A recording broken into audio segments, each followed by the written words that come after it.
you're going to be launching creatives and testing consistently, and you don't know what is winning or not winning, you're in for trouble. Is this creative driving revenue immediately? I think it's important for us to see how much they're watching, where the drop off is, but at the end of the day, our performance is going to make us money. Hard stop. Personally, it's the easiest setup, and we'll get into objections and advantages and disadvantages. But right now, I want to give you the clear structure of how we want to do this.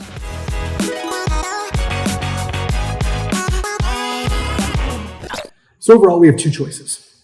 We have our isolated test, and we have our dynamic test. For us on the dynamic test, why we like it, why we'll always use it, is it's going to give us a total amount spent for us, and you get a little bit on the EPC. You will not get the finite learnings that we want when I show you the dashboard that I think you guys are going to really, really like. But it gives you an easy way to kind of get things up and running. And at that point, you can put it into its own graduation phase, similar like this. So we're going to launch that campaign. Minimum, we want 3 days running before we really touch anything. Now, if you're burning cash and lighting it on fire, definitely turn that off. But if you have 3 days, we want to see the directional data. Get that winning combination. And for us, we're going to put it right into an isolated asset test because we found something that was working. If nothing is working within that combination, you're going to hit a hard pause to go rethink what happened and what went wrong. So then if we were to go into our isolated test, the two benefits that we really, really love, we get post IDs. So if things do work, we can duplicate it out and start to scale with existing posts. And you get total funnel reporting. You're going to get every little bit of information that you can imagine that you wanted for why this is working and how it's working. So what that progression could potentially look like for you is you have an isolated test. You want that bad boy running again for at least 3 days. Don't touch it. Choose the days you want to launch it with. For us, we have 2 different days we launch, Monday, Tuesday, Wednesday. During that time, we don't like to launch into the weekend, which I'm not against it. Every brand's a little bit different, but we do our best to kind of get our tests up and running on Monday through Wednesday, so that we do get a little bit of normal working days deliverability. Winning combinations, keep that bad boy on. Any losing combinations, hard pause, all good. And lastly, we move into our scaling campaigns, which one of my favorite things to talk about, just I'm not going to get into it today. So now we have our two structures. We have our dynamic creative testing and we have our isolated asset testing. How do we look at it? How do we measure it? Here we go. We have a lot to talk through on this slide. Starting with dashboard number 1. And it was the easiest way to show it this way, just because on the ad account, it's a little bit messy and there's a lot of things for you to see. At the top, the first part, and you'll see in all 3 of them, there's some different elements that I want you to really focus on when you are doing your own reporting. At the top where it says budget and landing, it's your budget, it's the budget remaining, your total amount spent, and the link. Link ad settings is essentially the landing page that you're running towards. And you kind of go down towards on the right, which your video performance and conversion rates. These are all custom metrics. I repeat, these are all custom metrics that you can build, thankfully, whether it's in ads reporting or directly inside your ads manager dashboard. And what we're really important and what we really want to focus on is the first one is the average view through play time. Second, which if you remember the last conversation when we talked about ADA, is your attention metric. 3-second video views divided by impressions. How many people are actually seeing it and staying towards 3 seconds? Next is 25% to landing page or your step 1. 25% to add to cart or step 2. 25% to purchase or goal. You see the thing we're going into. We want to see how much content is being consumed on the new asset tests and what it is correlated directly towards the end goal. We need a 25%, 50%, and then 100%. Now there is an opportunity to go 75, 95.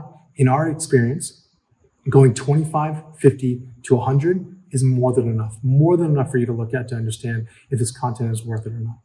Next is our click conversion rates, which is, we have it in our everyday dashboard, but it's even more important, especially in our new asset testing.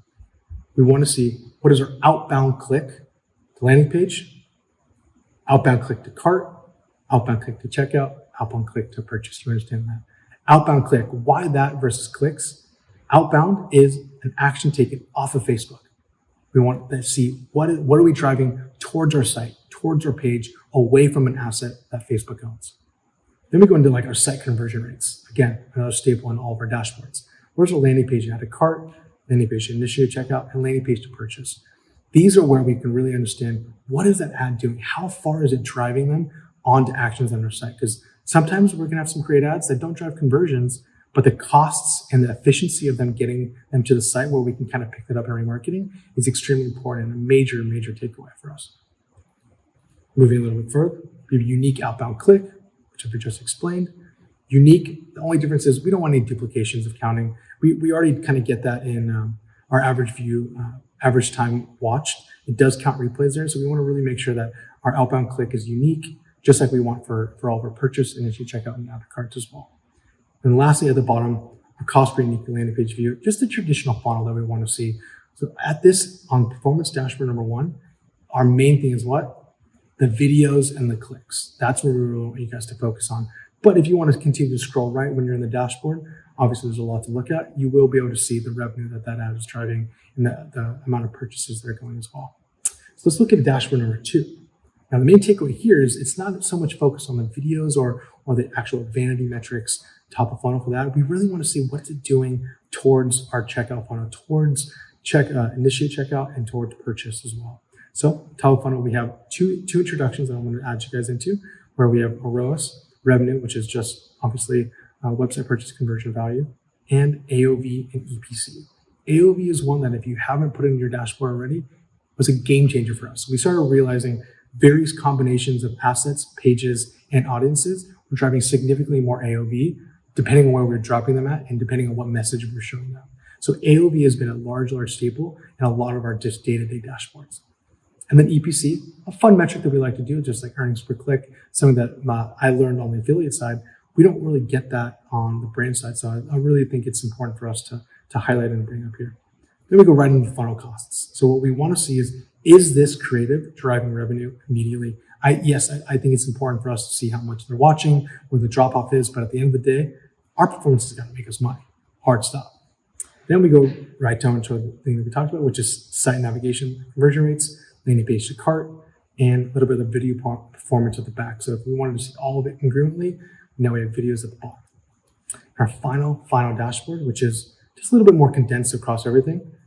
Budget overall page and running, revenue just like the last one, number 2. We do have video performance, but what we have highlighted is the average watch time, attention ratio, and we have a little bit of like 25 to completion, 50 to completion, and then obviously 100 to completion. So we are getting a little bit of a glimpse across all of it right there. And then we get into our click conversions, landing page conversions, and finally our overall click costs. So we do have 3 really, really important ones, which to me is more than enough for us to look through. And it's going to take you a little bit of time setting up because they are all custom metrics. Asking for a couple of those. But how do we learn it? Like what are we comping it against? How are we building that? Well, we have to set our benchmarks. How do we set these benchmarks, you might ask?